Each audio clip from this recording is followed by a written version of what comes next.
Good afternoon, everybody. Thank you for joining us at the Speakers Collaborative studio session. My name is Cody Hand, founder and producer of the Speakers Collaborative. Excited today to have a special guest, one of my longtime friends that I've been a great group with on LinkedIn. His name is Misha Rubin. I'm going to welcome him to the stage. Misha, how are you? Hey, Cody, it was so good to see you and be with you Great here. to see you too. How's the weather up in New York today? Well, no, it's the fall is kicking in. Yeah, it's a little cool here too. But it's beautiful. Awesome. Well, thanks for joining us today. You know, the Speakers Collaborative studio session is an opportunity to meet a whole bunch of people and to learn some diverse backgrounds. So we're glad to have you. Would you do me a favor? Just introduce yourself. Tell us your name, where you're from, and one unique thing about you. I'm Misha Rubin. I'm a What's Next coach. So I work with executives and leaders to help them figure out what's next in their career and their life. I live in New York City, though originally I'm from Ukraine. And an interesting thing about me, I adopted 3 kids in 2 years. 3 and 2. Yeah. Wow. That's great. I'm still recovering. I had 2 kids in 5 years, and I'm still recovering from that. So that's great. So how old are those kids now? They're about to turn 11, and 14. Okay. Nice. 11, 14. Well, at least you're past the angry toddler, and now you're moving into the hormonal teenager years. That's great. Yep. Exactly where we are. Angry teenagers. Angry teenagers. That's okay. They're going to love you in about 4 years, I think. I hope, at least, because that's where I am. So that's the hope. Yeah. Well, thank you for joining us today. So I wanted to just know a little bit about your work. What did you say? What did you brand yourself? I'm a What's Next coach. A What's Next coach. So what is a What's Next coach?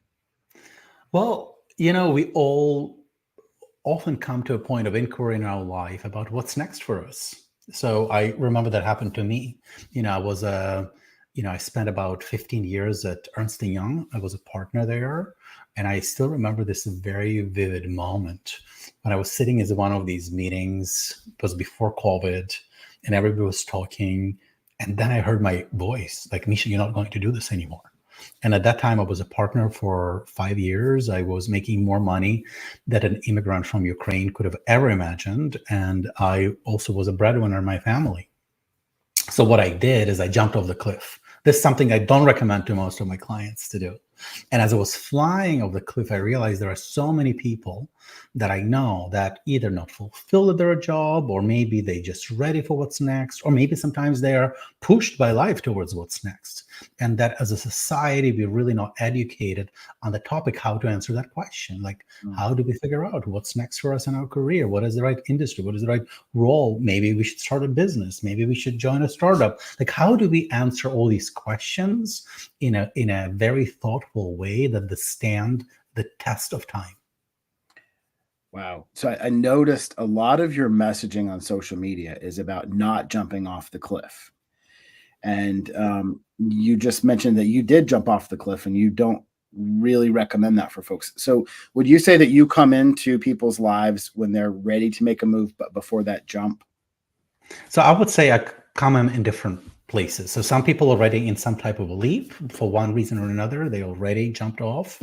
Some people thinking about it. Some people ready to go. So people come in different places depending on life circumstances and their readiness. Okay. And what is do you have an ideal client? I feel like it may be anybody who's ready to make a leap. Right now, I work with a lot of executives from Wall Street. I'm working with several CEOs. I work with leaders in the community. So I work with people that want to make a big impact and want to be aligned in their choices. Awesome. That sounds great. And what would you say the biggest barrier people have to overcome to call you? I think there are a few. I think one is a set of disempowering beliefs that people have about, can I really do it? Like, I see others doing it. I know usually people have some examples around in their world of people who've done it, but am I that person that who can do it? That would be one of those.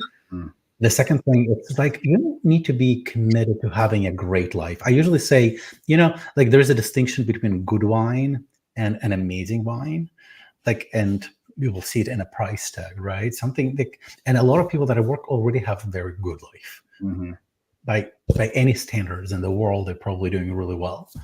But what is that leap from a good life to the best life, when you're truly living the best of you, your purpose, your values, you are solving the problems that you're here to solve, you're being a great example for your kids or your community on how to live purposeful life.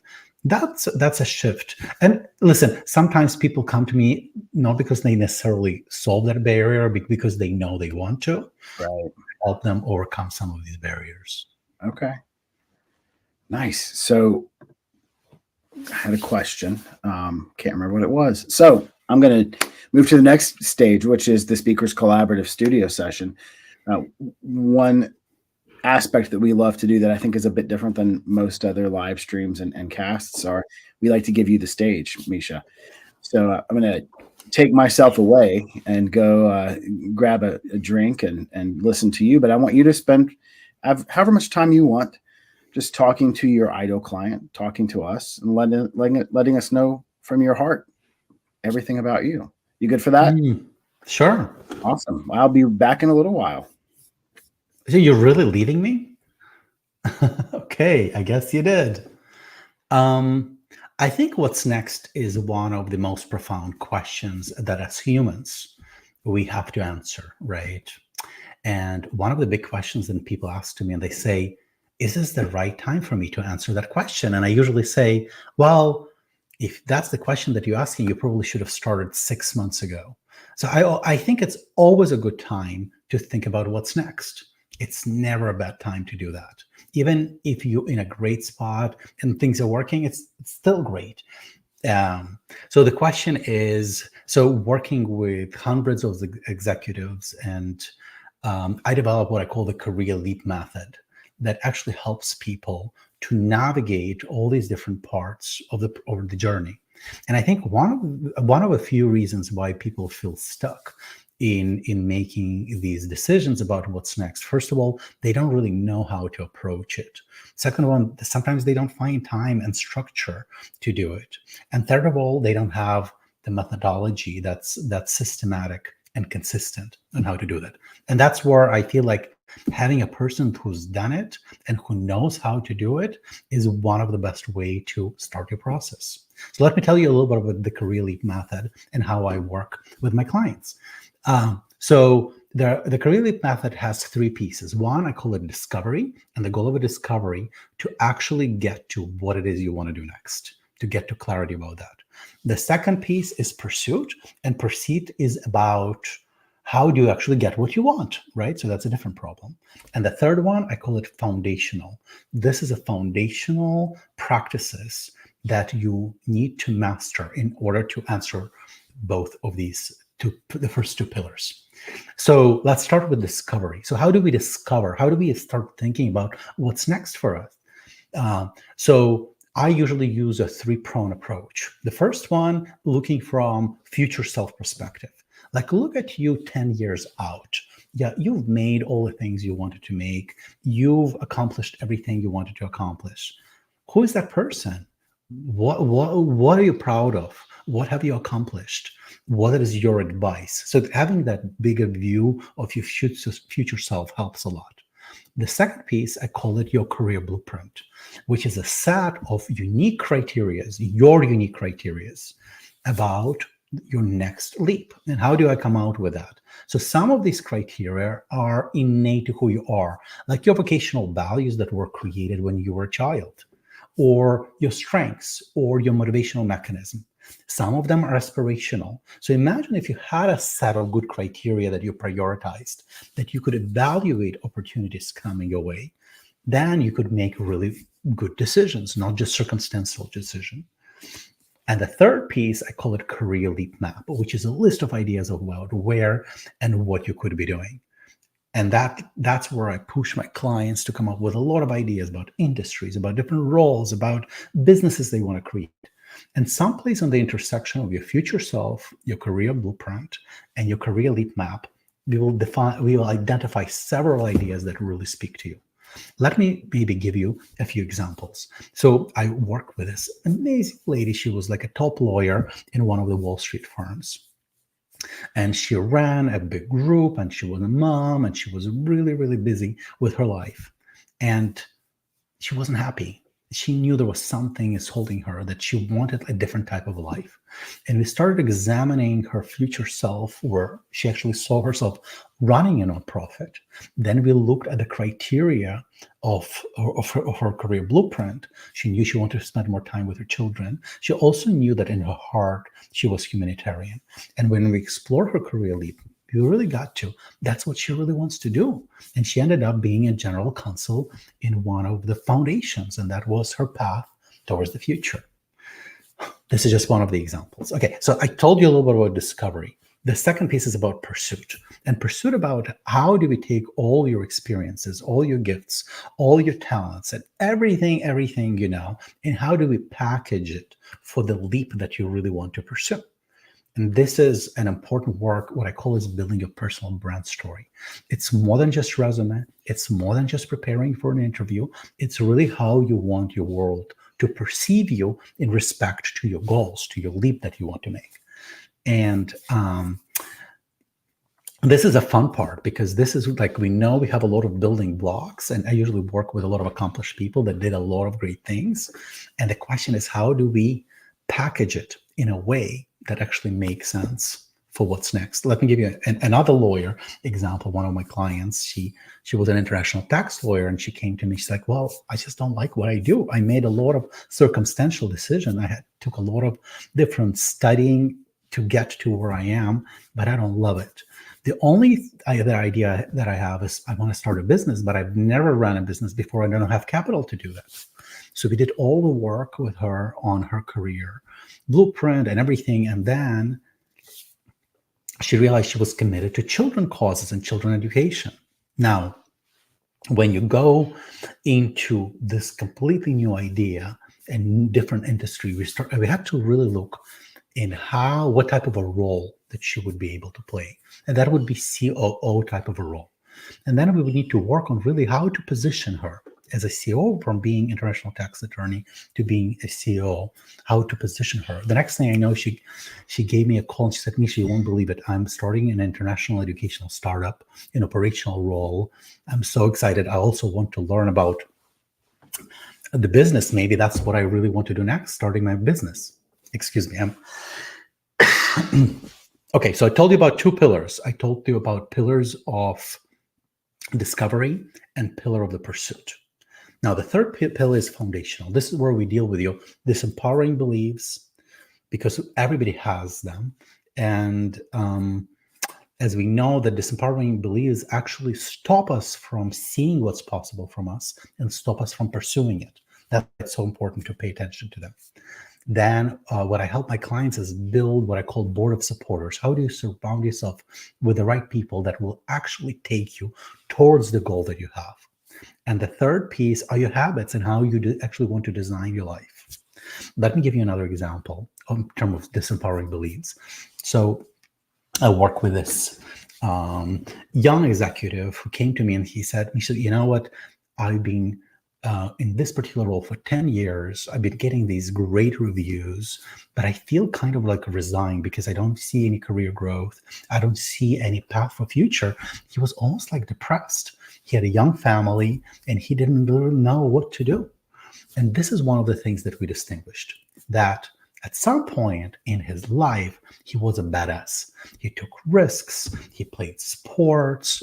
He was really out there living on the edge of life. But when he got married and got a family and he got this job, he suddenly became like a good boy.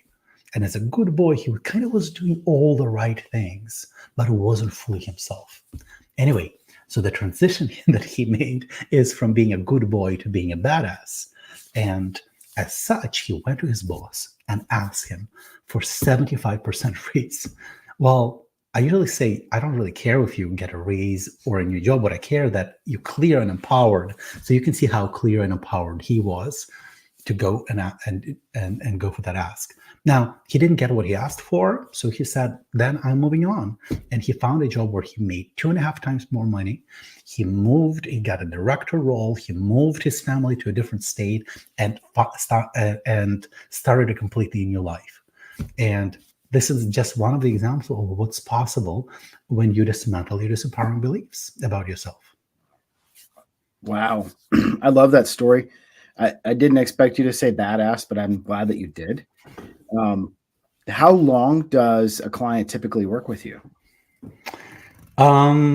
Usually people work with me of 4 to 6 months, but then a lot of clients just stay and continue working with me because, when you move to a new role, when you start new things, I work with people that want to kind of live on the edge of life and continuously grow. So that's really cool. And it really is important for me. What I hear is that sometimes they come to you to work on what's next in their current role. And in that process, discover that their current role is not worth them. And it's time to move on. That last story you just told is really important. it's both ways. I'm working with a client that actually wanted to move out, but because of all the work that we did, he suddenly got this massive promotion from managing 30 people to 900, like massive.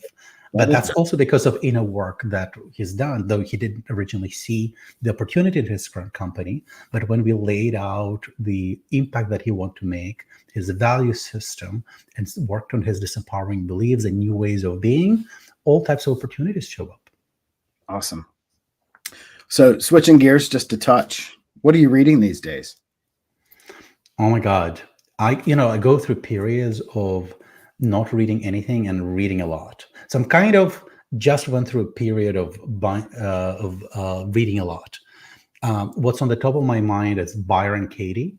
I don't know whether you've heard about her. She is an extraordinary wisdom person. She developed this methodology of how to question your disempowering beliefs, actually how to question your thoughts. And one of her books is Loving What Is. I have a bunch of her books that I listen on an ongoing basis. Yeah. What else some of my favorites are always here, like Tiny Habits, Start with Why, Loving What Is are actually on my stand here. So how many times have you read Start with Why? Start with Why I read only once. Okay. But you recommend that to your clients, right? Definitely one of the great books to bring a lot of ideas into your life and start thinking about your why. Yep. Mm-hmm. And what would you recommend? What other books would you recommend for your clients?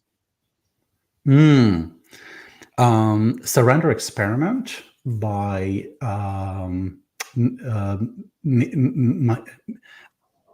Mike Singer. Okay. It's an amazing book. So he also wrote The Untethered Soul. But in the Surrender Experiment, he actually talks about his life journey from being like this poor yogi PhD student and becoming a CEO of a multi-billion-dollar company. So this book is really about the inner connection that helps you make amazing choices for yourself in your life. That's also one of my top recommendations. Nice. I like that.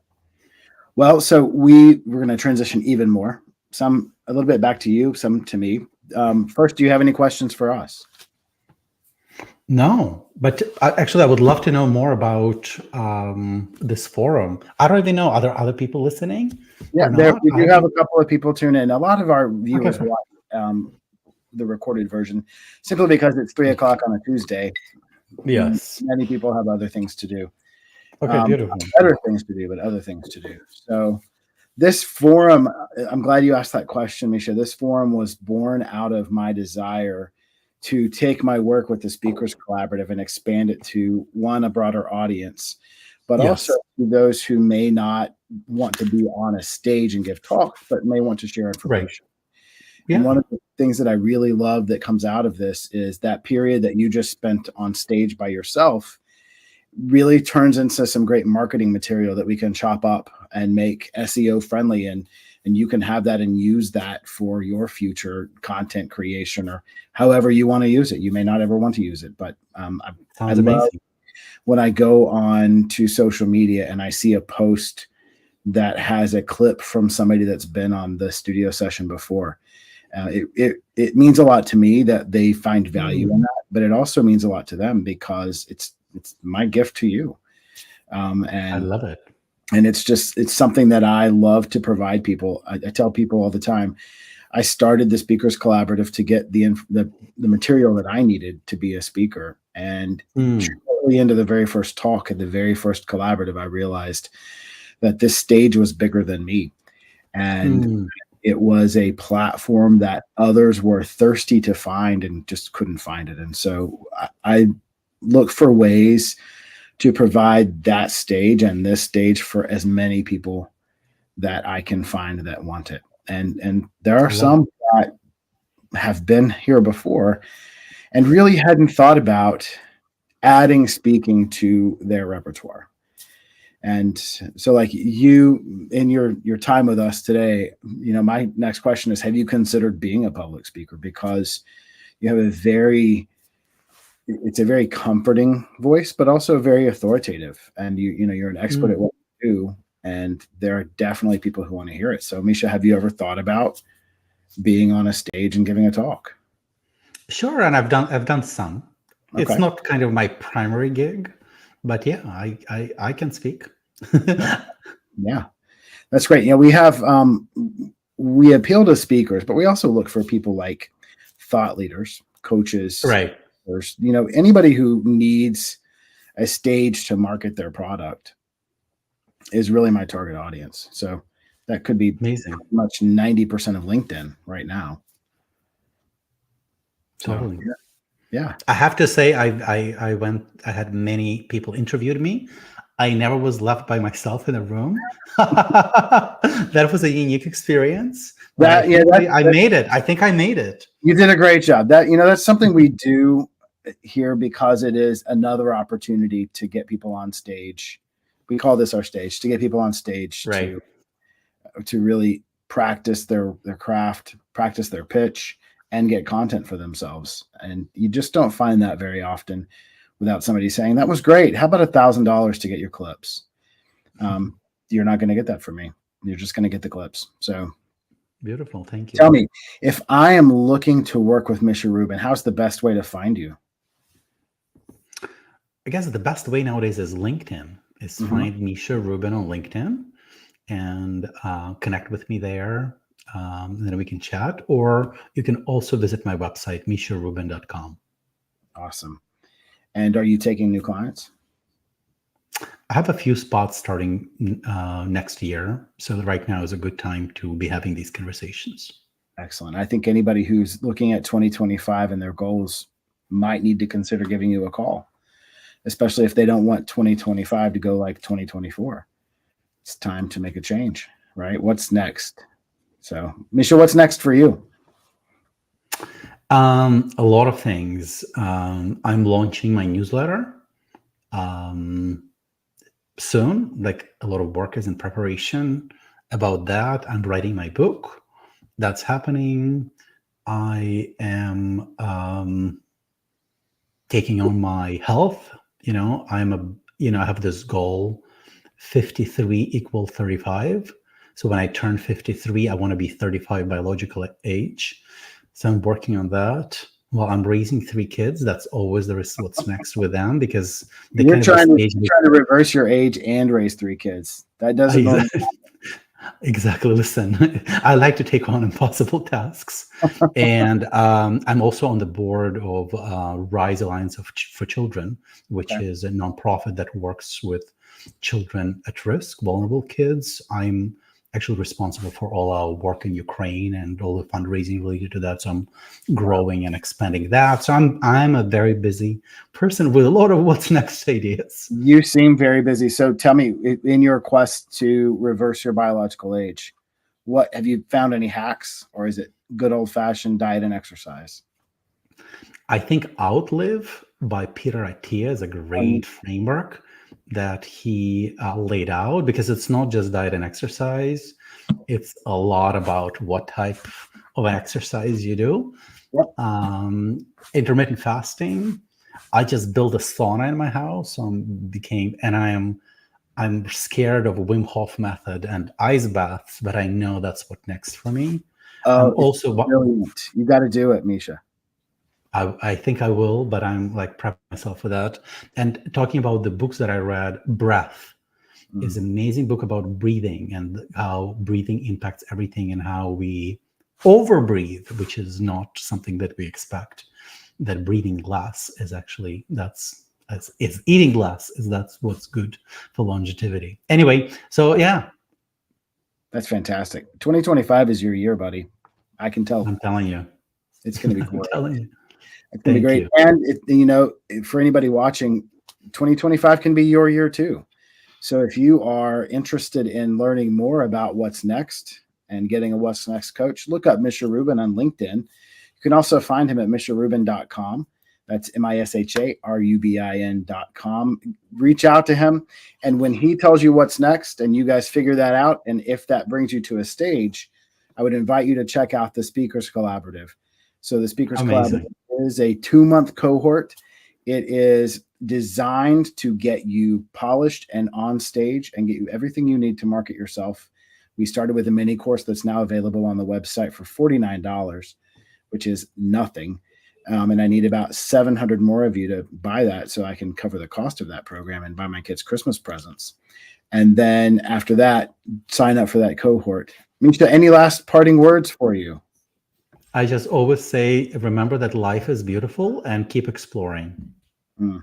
Life is beautiful. Let's go explore. Misha, thank you so much. Have a great day. Thank you so much, Cody. It was really a pleasure to be here with you. It was great to meet you. Stay tuned. I'll catch up with you right after I say goodbye to everybody else. All right, everybody. Thank you for joining us at the Speakers Collaborative Studio Sessions. If you would like to be a guest of the Speakers Collaborative Studio Session, send me a message, info@speakerscollaborative.com. Go to the website at thespeakerscollaborative.com. Everybody have a great day, and thank you for joining us, and happy Halloween.